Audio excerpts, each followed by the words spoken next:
Bueno, estamos con Génesis 42 y yo creo que vamos a ir parando de ratito en rato. Vamos a empezar con los versículos 1 al 4. ¿Quieres empezar? 1 al 4. Y fuerte. Y fuerte. ¿Cómo qué comido? Ok. Cuando Jacob se enteró de que había alimento en Egipto, les dijo a sus hijos: ¿qué hacen ahí parados, mirándose unos a otros? He sabido que hay alimento en Egipto. Vayan allá y compren comida para nosotros, para que no muramos, sino que podamos sobrevivir. 10 de los hermanos de José fueron a Egipto a comprar alimento. Pero Jacob no dejó que Benjamín, el hermano de José, se fuera con ellos, porque pensó que podría sucederle alguna desgracia. Ok. Es posible, dicen los comentaristas, que esto ocurrió en el primer año de la hambruna. Ustedes ven que cuando uno no está preparado para algo así, pues no tiene mucho guardado y de repente ya como llegó la hambruna, pues hay que buscar dónde hay alimentos. Y llegó a los oídos de Jacob que había alimento en Egipto. Y es interesante la explicación que algunos comentaristas dicen de la expresión que Jacob hace, la pregunta: ¿por qué se están mirando así entre ustedes? O sea, como que no, ellos les causó un efecto escuchar la palabra Egipto. ¿Saben por qué? Porque sabían que ahí estaba su hermano. Su hermanito fue vendido en Egipto, porque los comerciantes vendiendo esclavos estaban yendo hasta Egipto. Ellos lo sabían. Y estas personas sufrieron de este remordimiento en silencio entre todos ellos por 20 años. Y esto que hicieron a su hermanito José los unió por 20 años. Digo 20 años porque a los 17 José tuvo los sueños, se fue a Egipto. 13 años después tuvo el sueño el faraón, y son los 7 años de la abundancia que ya pasaron. Son 20 años que estos hombres sufrieron ese remordimiento en silencio. Y la verdad es que yo no me había puesto a pensar en los hermanos. Yo estaba más pensando en José, pensando en Jacob. Pero cuando me puse a pensar en los hermanos, me di cuenta que Dios quería librar a estos 10 hombres de esa su culpa, y de una manera que los pudiera ayudar tanto a arrepentirse como para reconciliarse con su hermano. Ese es el motivo de este capítulo, cómo Dios les proveyó a estos hombres la oportunidad de ser libres de la culpa por la maldad que le hicieron a su hermano José, y recibir el perdón de su hermano al que tanto daño le hicieron. Lo vendieron como un esclavo, es más, lo quisieron matar. ¿Recuerdan? De tanto odio que le tenían. También vemos que Jacob tenía miedo de perder a su otro hijo favorito. Y es triste reconocer que Jacob no se dio cuenta todavía que el tener un hijito favorito o una hijita favorita hace mucho daño a los demás hermanos. No debemos tener ese juego del favoritismo hacia una hermana o hacia una amiga o hacia un hijo en particular. No, hace daño a otras personas, enciende la envidia, enciende el celo y puede incluso encender odio hacia esa persona que es considerada el favorito. Y solo para recordar que Jacob se creyó la mentira de que su hijo José había muerto. Pero él no se imaginó que Dios había enviado a José con un propósito a Egipto. Y eso lo iba a salvar a Jacob, a su familia, y no solo a ellos dos, sino que a las naciones alrededor que estaban sufriendo la hambruna. Vemos aquí que en el verso 4, Jacob no quiso enviar a Benjamín. Estamos hablando otra vez de favoritismo. Y interesante el cambio. Es diferente aquí que con José. Los hermanos tal vez habían renunciado ya a ese odio. Y ya no hay la envidia que tuvieron hacia su hermanito José. ¿Verdad? En el verso 6. No hemos llegado todavía ahí. Vamos a leer desde el 5. ¿Quién es el siguiente? ¿Quieres leer? Ya no, está bien. Neri no tiene. Hermano Manuel, léanos desde el 6 hasta el 9. 5. Gracias. Del 5 al 9. Gracias, Lucy. Estamos salteando. Palabra de Dios. Vinieron los hijos de Israel a comprar entre los que venían. Vinieron los hijos de Israel a comprar entre los que venían, porque había hambre en la tierra de Canaán. Y José era el señor de la tierra, quien le vendía a todo el pueblo de la tierra.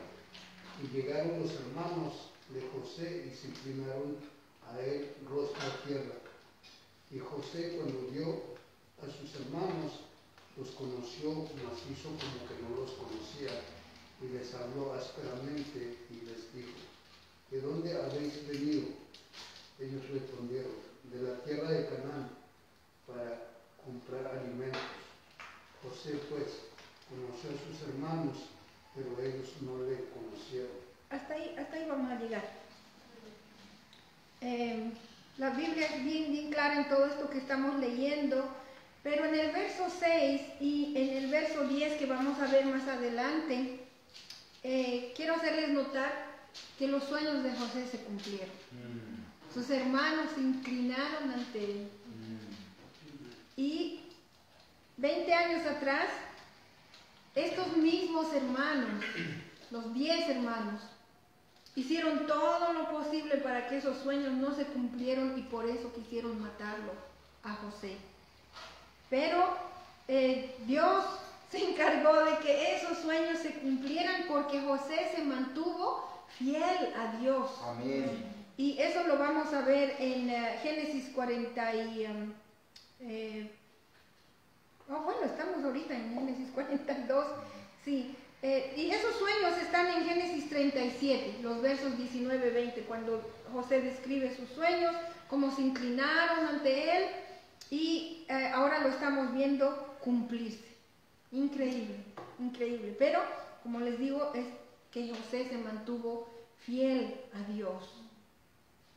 En el verso 7 dice que José los trató como si fuera él un extraño, ¿no? O sea, con un intérprete. Más adelante vamos a ver, en no sé qué versículo, perdonen, no lo anoté, pero José les hablaba con intérprete, como que él era un verdadero egipcio y está tratando con hebreos que hablaban su propio idioma. Y dice, les trató duramente. Yo me doy cuenta a veces cuando quiero ocultar mis propias emociones y por no llorar a veces pongo mi voz un poco fuerte. Y eso es lo que es posible, que José eso es lo que quiso hacer. Les habló fuerte, les habló ásperamente. En otras versiones incluso dice duramente, porque a veces para ocultar las emociones de uno, eso hacemos. Y para aclarar, porque algunas personas dicen, José se comportó vengativo. No era venganza lo que estaba haciendo José. En lo que más adelante vamos a ver, no era venganza. Hay veces, hermanos, hermanas, que nosotros tenemos que probar si la otra persona que nos ha herido o nos ha ofendido han cambiado verdaderamente o no. Antes antes de que haya una reconciliación, a veces tenemos que ponerlos por una prueba. Y eso es lo que está haciendo José. No porque sus hermanos le prueben a él, sino que Dios está utilizando a José para probar a estos hombres si verdaderamente habían cambiado.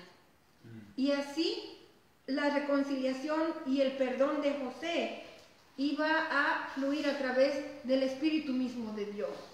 No de que él simplemente les escucha, ay Josecito querido, perdonanos, sin estar convencido de que ha habido un cambio. Por eso es que José, inspirado por Dios, los está probando y les está tratando de esta manera. Ahora, en el verso 8, es difícil reconocer a José. Dice, José conoció a sus hermanos, pero ellos no lo reconocieron. Ahora imagínense, José, todo es diferente en él. Ya no es el jovencito que habían atado y echado en un pozo.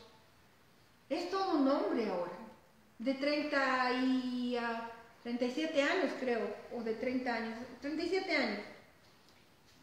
Está hablando otro idioma. Está hablando el egipcio. Y ellos hablando su idioma hebreo. Su apariencia misma. La Biblia, en el capítulo anterior vimos que lo hicieron afeitar a José. Los hebreos no se afeitaban, pero los egipcios hasta de los brazos, el pecho, todos se afeitaban. Su apariencia sí era definitivamente muy diferente. Su vestimenta, él estaba vestido como el segundo hombre más importante de Egipto. Y su posición es como decir el primer ministro o el vicepresidente. ¿Quién se iba a imaginar?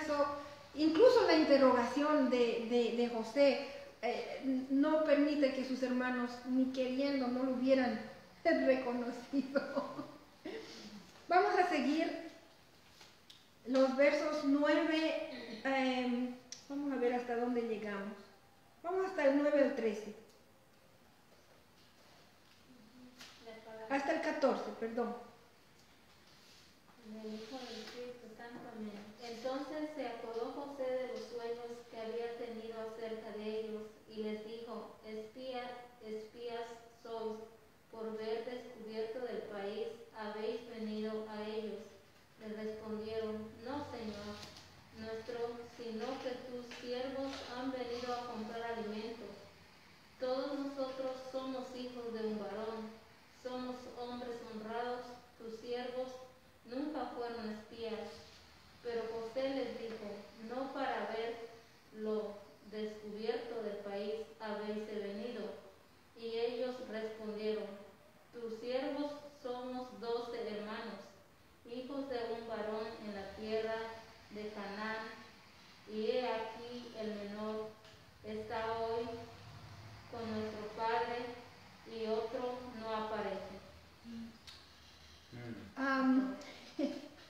En el verso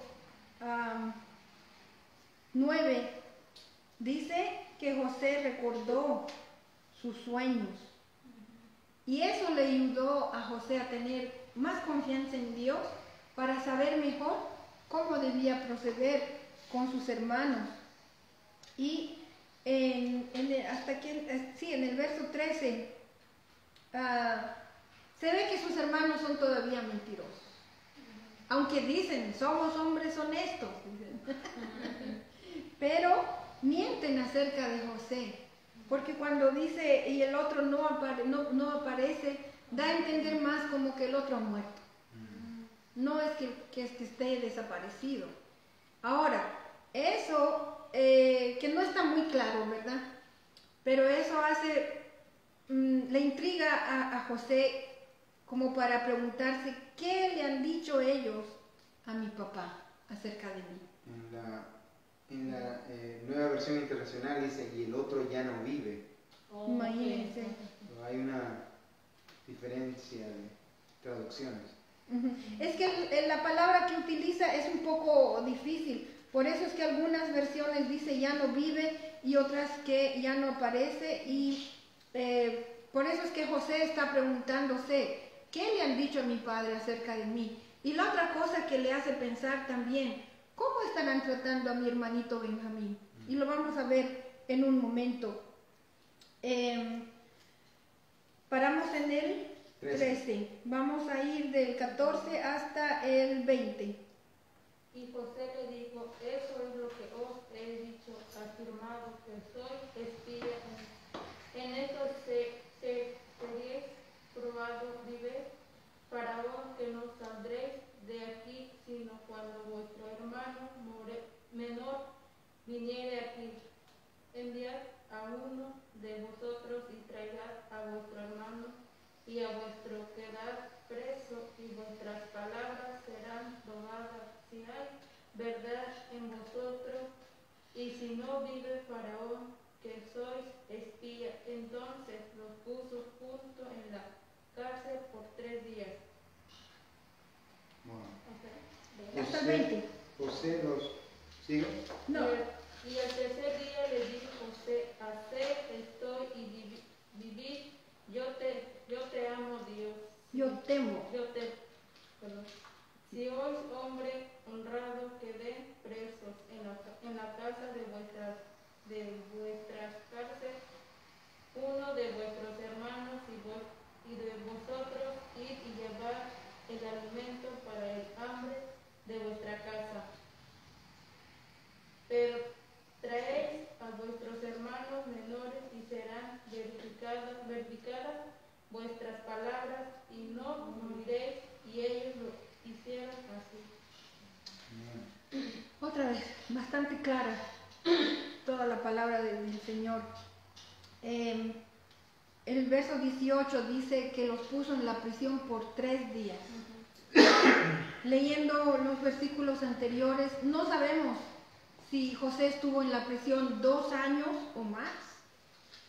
Pero ¿qué son 3 días comparado a por lo menos 3 años en la prisión? No se puede comparar todo lo que él pasó. Y en ese mismo versículo él les dice, temo a Dios. Pero la traducción correcta es decir, temo al Dios único, al un Dios. Ahora, estamos hablando de un lugar donde hay paganismo. Egipto tenían muchos dioses. Pero José les está diciendo a los hebreos que creen en un solo Dios, temo a un Dios, a ese un Dios, al único Dios. Y él les está queriendo decir, yo no soy un pagano. Yo creo en ese Dios que ustedes creen. Y es que José no quería que sus hermanos piensen o despertar miedo tal vez en sus hermanos. Y cuando les habla de ese un Dios, es como que querer ganarse su confianza de ellos. Por lo menos había algo en común entre ellos, ¿verdad? Y la prueba, verdaderamente la prueba por la que estos hombres tienen que pasar es que si verdaderamente ellos eran honestos. Dijeron, somos honestos, pero mintieron en cuanto a lo que pasó con José. Así es. Y José les dice, si son honestos, van a pasar por una prueba. Me tienen que traer a su hermanito menor. Cuando nosotros somos puestos a prueba, las pasamos bien. A veces cuando Dios nos pone por ciertas pruebas, fallamos, vergonzosamente. Hoy mismo en la prédica de la iglesia de Matún, yo me di cuenta que en algunas pruebas que he pasado, he fallado. Gente que ha hablado muy mal de mí, que se han portado muy mal conmigo, me he quejado, he querido confrontarles y decirles, ¿cómo vas a hablar esas mentiras? ¿Por qué haces tanto daño? Pero la palabra de Dios, 1 Pedro capítulo 2, léanlo. Me habló el Señor, las pruebas que a mí me han tocado pasar con muchas personas que se les antojó hablar mal de mí, yo las fallé y lo reconozco. Pero como tuvimos hoy nuestro momento de arrepentimiento, yo le pedí perdón al Señor. Y ahora ya sé qué hacer. Estos hombres, vamos a ver si pasan la prueba de su hermano. Amén. Tenían que demostrarle tanto a José como a Dios si estos hombres habían verdaderamente cambiado. De haber hecho una maldad tan grande, de venderlo a su propio hermanito como un esclavo, y acuérdense, lo primero que querían hacer era matarlo, a ver si verdaderamente han cambiado. Ahora, son 10 hombres. 10 hombres. Al pasar en esta prueba, ¿qué van a hacer? Entre ellos tal vez se van a traicionar. Yo no tuve nada que ver con esto porque Rubén, el mayor, él quería salvarlo a José. Estos que vean cómo se arreglan, pero yo con el gran señor en Egipto voy a quedar bien, los voy a traicionar. Y es que a veces hacemos cosas así. Cuando estamos bajo presión, ¿nos vamos a mantener unidos? ¿O vamos a empezar a urdir nuestras propias cosas y traicionar a los demás? La cosa es que yo salvo mi propio pellejo. Yo recuerdo cuando estaba en el colegio, todo mi salón, excepto una muchacha, nos fuimos de paseo en vez de ir a la escuela. Todos habíamos guardado nuestro dinerito, habíamos planeado dónde íbamos a ir, al cine, a comer aquí, a pasear allá. Y cuando volvimos, una muchacha la encontramos llorando. ¿Qué pasó? 2 de los maestros la habían aplazado a esta muchacha. ¿Por qué? No supiste mantenerte unida con tus compañeros. Aunque estaban haciendo algo malo, pero hay que saber ser unidos. Y ella les fue a decir a los maestros, a la directora y a algunos padres, se fueron aquí, se fueron allá. Y algunos maestros dijeron a los padres, déjenlos, no están haciendo algo malo, o sea, no nos habíamos ido a un lugar de perdición. Pero al volver, la disciplina para cada uno, pero para ella fue duro, porque la aplazaron. La verdad es que en los momentos de prueba tenemos que saber mantenernos unidos. Como iglesia, nuestros momentos de prueba tenemos que saber mantenernos también unidos. No solamente se trata de fidelidad a Dios, se trata de también ser fieles entre nosotros. Y pasamos por nuestros momentos de prueba. ¿Estamos fallando o las estamos pasando bien, honorablemente? Una de las preguntas que yo escribí, cuando pasamos por pruebas, ahí se ve verdaderamente cuáles son nuestros principios. ¿En qué crees verdaderamente? Cuando pasamos por pruebas, ahí se ve verdaderamente a quién eres fiel tú.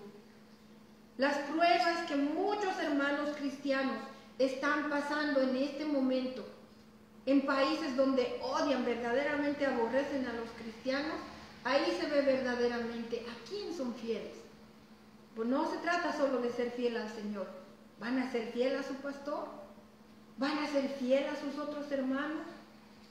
Porque una iglesia entera puede ser entregada a las autoridades. Hay que saber ser fieles en los momentos de prueba. Vamos a continuar, versos 21, ¿verdad? Paramos en el 21. Y vamos a ir hasta el 26. Y decían, y decían el uno al otro, verdaderamente hemos pecado contra nuestro hermano, pues vimos la angustia de su alma cuando nos rogaba y no lo escuchamos. Por eso he venido sobre nosotros esta angustia. Entonces Rubén les respondió, diciendo, ¿no les hablé yo y les dije, no pequen contra el joven? Y no escuchasteis. He aquí, también se nos demanda su sangre. Pero ellos no sabían que los entendía José, porque había intérprete entre ellos. Y se apartó José de ellos y lloró. Después volvió a ellos y les habló, y tomó de entre ellos a Simeón, y lo aprisionó a vista de ellos. Después mandó José que llenaran sus sacos de trigo y devolviesen el dinero de cada uno de ellos, poniéndolo en su saco, y les diesen comida para el camino, y así se hizo con ellos. Y ellos pusieron su trigo sobre sus asnos y se fueron de allí. El verso 21 dice algo muy triste. Dice que había angustia en el alma de su hermanito José y no le hicieron caso cuando él les rogó. Eso es algo nuevo, es un detalle nuevo que no está en Génesis 39. Pero es un momento muy clave para dar este detalle. Los hermanos, los 10 hombres estos, saben muy bien que todos son culpables. Y cuando nos sentimos culpables, ese es el primer buen paso hacia el arrepentimiento.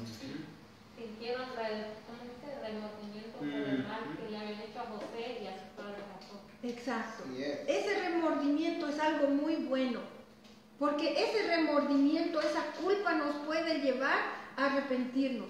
Pero cuando nos quedamos sin arrepentirnos, ese remordimiento, esa culpa consume por dentro. Eventualmente esa culpa, ese remordimiento va a ayudar también a que se reconcilien con su hermano José. Hermana, lo que yo miro aquí es como en el verso 21, como los que han amado a Dios en el pasado, ellos han pasado por tremendos problemas que hasta sus propios hermanos los han tratado de matar. Y nosotros de hoy en día muchas veces creemos que Dios no nos ama porque pasamos o hemos pasado por circunstancias así. Y pues muchas veces estamos equivocados. Sí, correcto.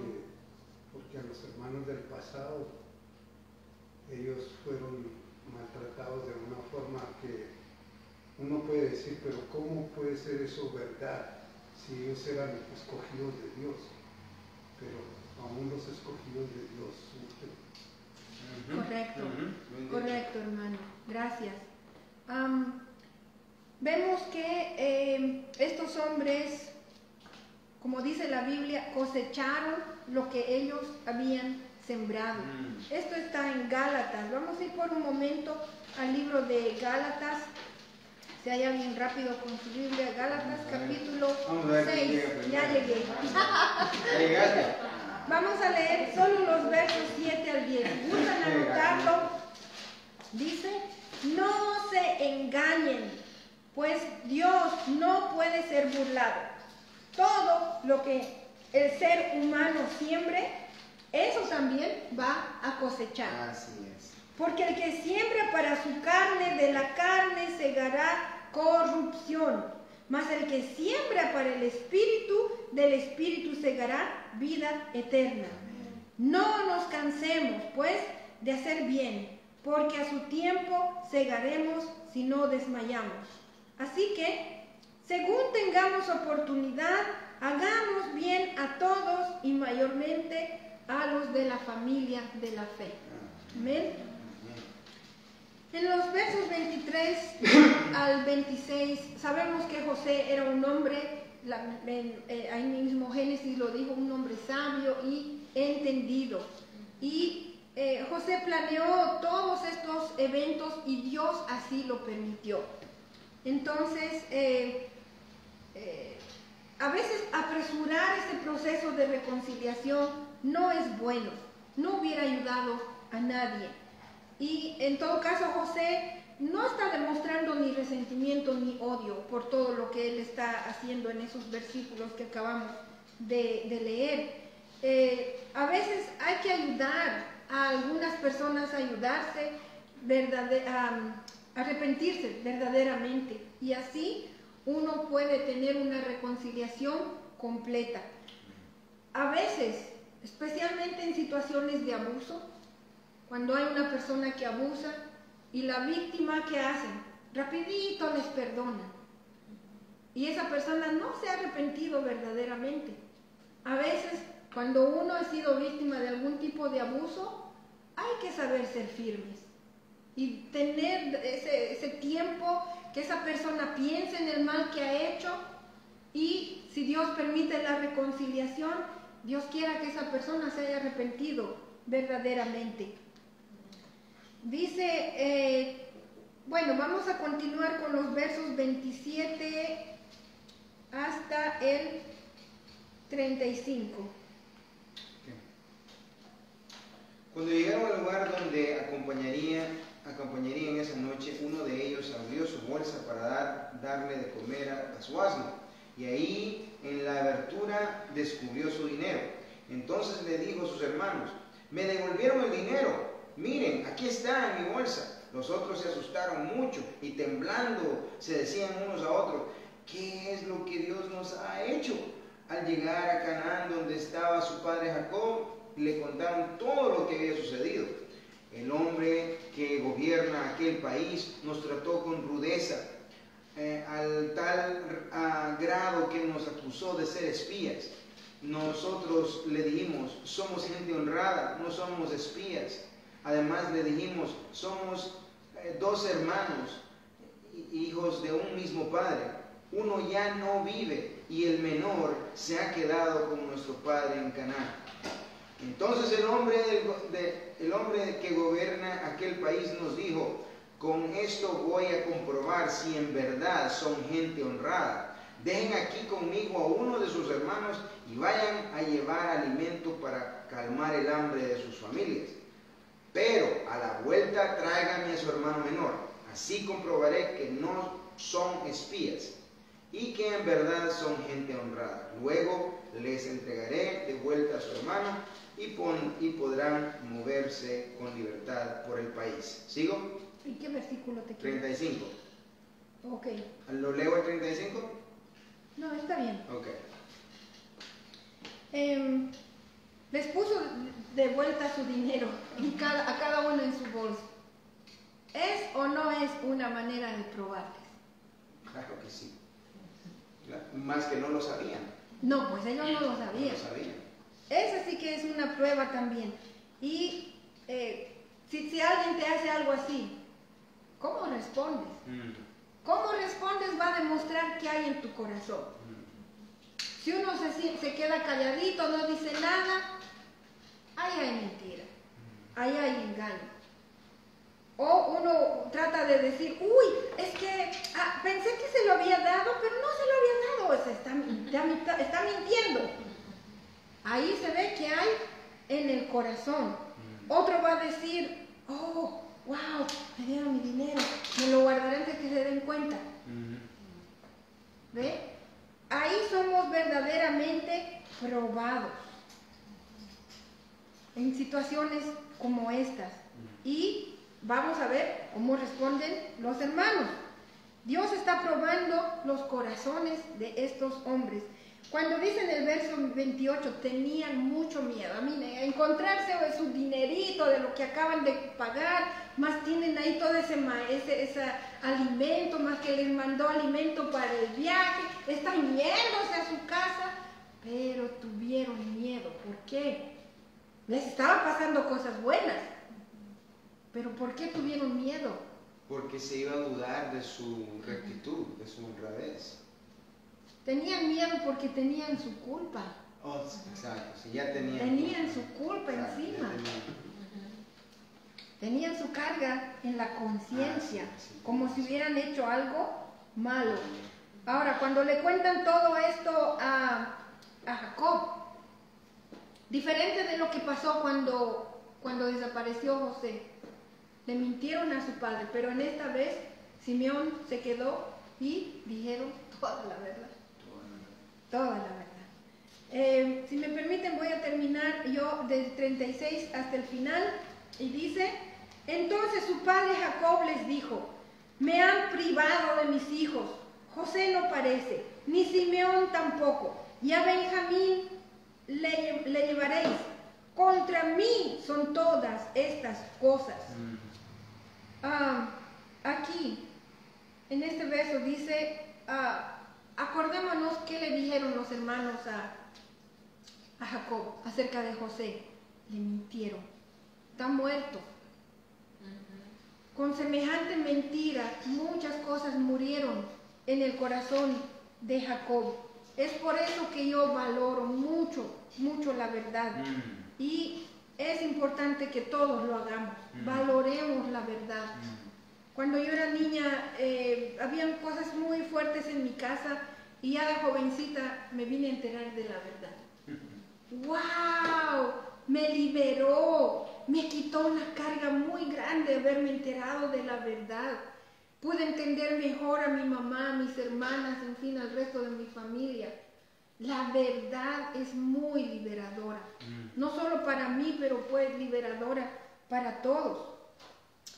Dice aquí Jacob, dijo, contra mí son todas estas cosas.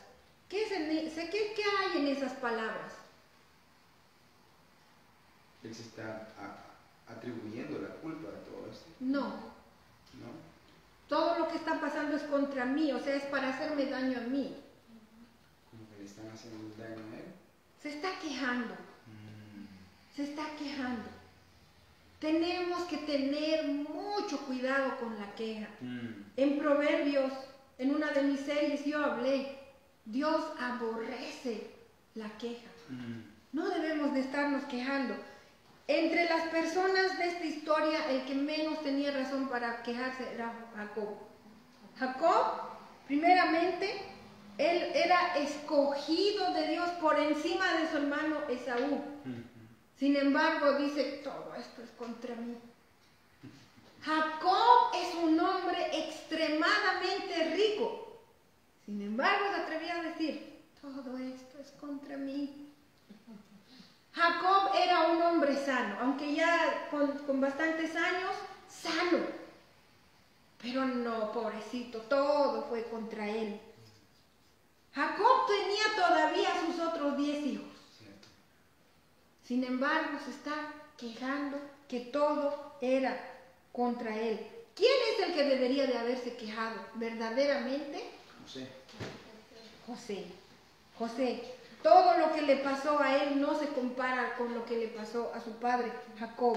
Sin embargo, José jamás hizo una queja, jamás hizo nada para defenderse, jamás buscó excusas, no. Muy diferente la actitud. ¿Qué dice Romanos 8:28?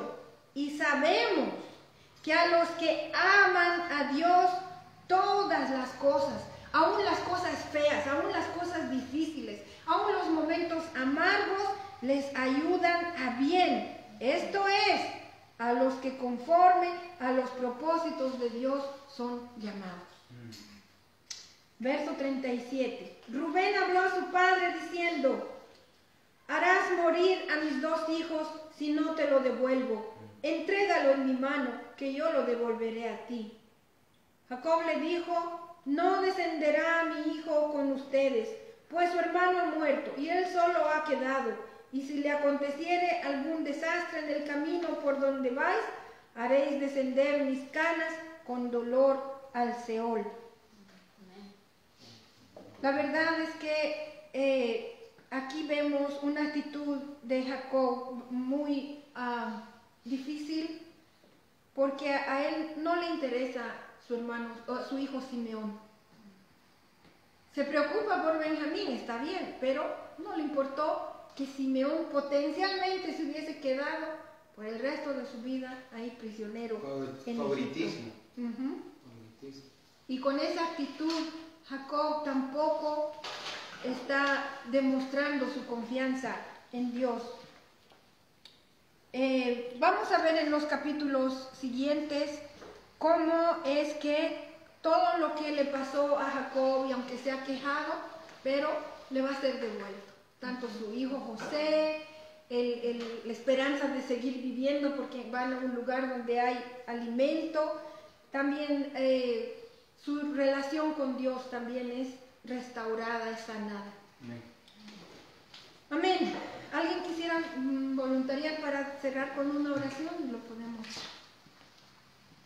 Dios les bendiga. ¿Algún comentario?